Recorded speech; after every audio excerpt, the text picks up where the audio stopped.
Hi everybody, so I'm talking about manipulation tactics that narcissists use.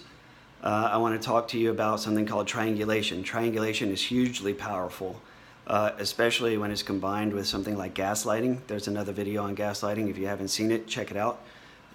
Triangulation, what that is normally a conflict goes back and forth between two people, and especially if you're confident that you're correct and the narc is confident that they're correct, then you have a standoff. And what the narcissist will do, and if you're not careful, you'll do like the narcissist does too.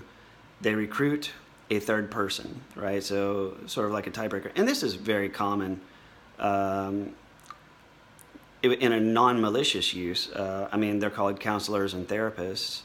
Counselors and therapists, the very act of going to a counselor is a form of triangulation. However, it's a form of triangulation with two willing participants to reach a resolution and a conclusion for constructive purposes.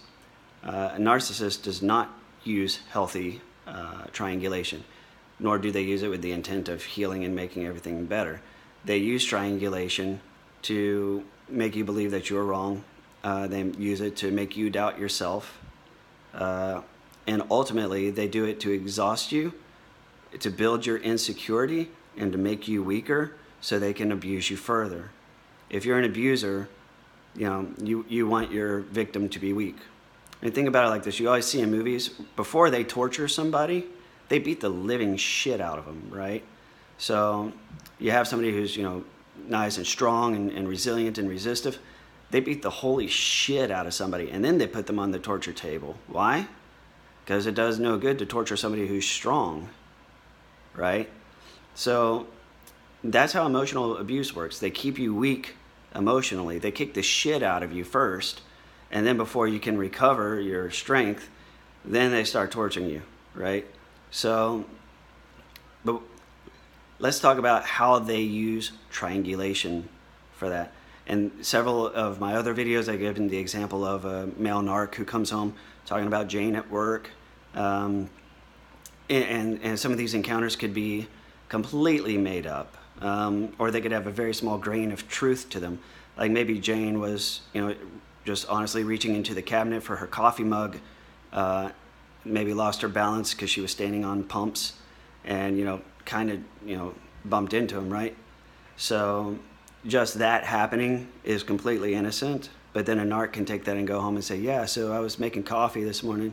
Jane, the single girl Jane, the one who's, kind of whorish and always kind of sort of flirting. Well, this morning when she went for the coffee cup, she went to brush up against me a little bit. And then, she put her hand on my shoulder and was like, oh, I'm sorry. I didn't mean to bump into you. I'm pretty sure she wants to bang me, right?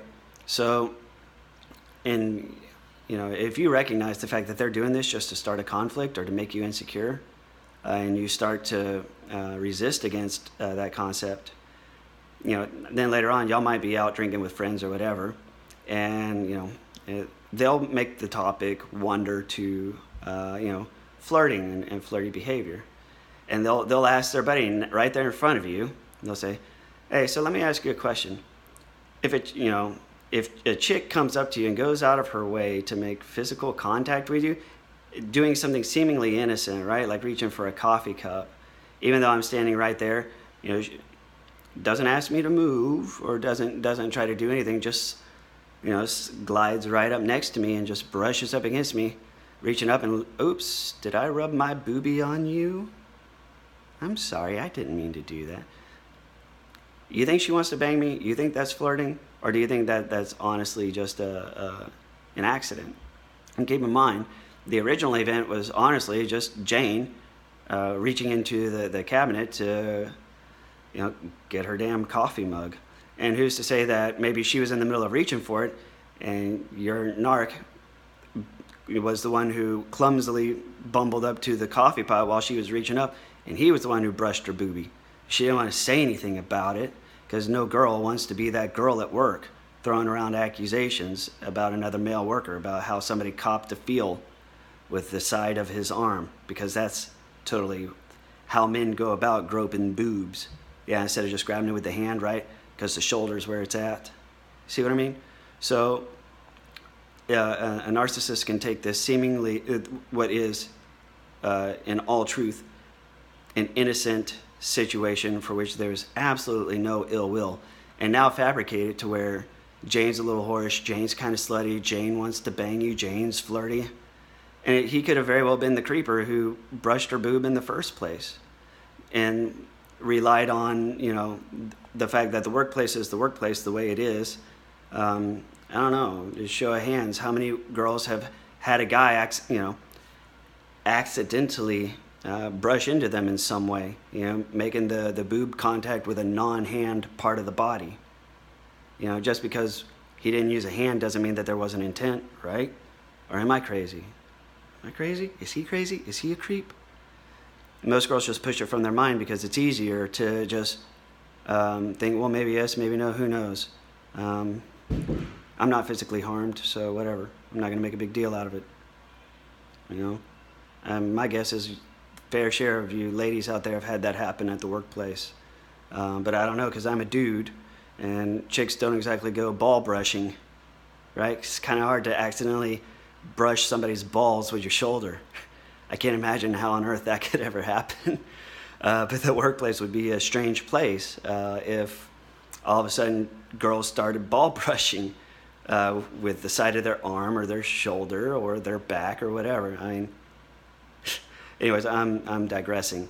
In any case, that's triangulation. It all comes back to triangulation is when the narc is going to invent this fictitious situation, get you in front of somebody else, a third party, and start talking to this third party about this fictitious situation, and you're going to see this third party totally agreeing, oh yeah. Do you think that was flirty? Oh yeah, totally. She totally wants to bang you. See, that's what I was saying. Yeah, I know, right? I mean, it just makes sense. I mean, why would she, accidentally, rub her booby on you? I mean, I don't know. It's what I'm saying. Like, she's always nice. Like, she's the only girl that comes up to me who's always nice and asking me how my day goes. Oh, yeah, totally, man. She totally wants to bang you. And you're just sitting there having to see this conversation, this back and forth going on.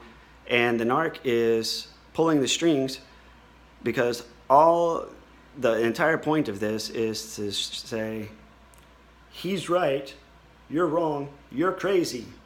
You're the crazy one. You're the crazy one, and you're just crazy.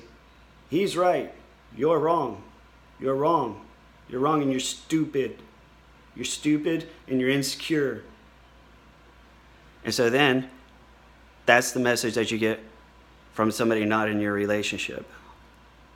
And then it's 2 against 1. And then you surrender to the fact that you're the crazy one, and that you're wrong, and that you're stupid. And because of all of that, you become insecure, and you lose your confidence, and you lose your energy, and you become weak and insecure and sad and miserable and upset. And the really, really fucked up thing is somebody's doing that to you on purpose for no reason other than they can. Because they get a kick out of the control. It is truly, truly evil. So I hope this helps you. I hope some of this sounds familiar. I want you to know you're not the only person in the world that goes through it, and it's not just women it happens to. I've had several female narcs in my life before I knew what narcissism was, and I was a prime target for being manipulated because I was a nice guy. I would do anything for anybody, and they took full advantage of that because I didn't know better. So, ladies, you're not alone. Men, you're certainly not alone. Female narcs are particularly evil with the way they manipulate your emotions, because unlike male narcs, it's very rare for a male narc to be able to manipulate a female into jail. However, if you're a guy and you have a female narc, you need to be very careful because she knows precisely how to get you put in jail when you're innocent. So you need to be very, very careful with how you approach a female narc. All right, please like, comment, or share. Hope this helps somebody. Please comment. I want to hear from you. Let me know if you've ever had this done to you and what you did about it, and we'll see you on the next video. God bless.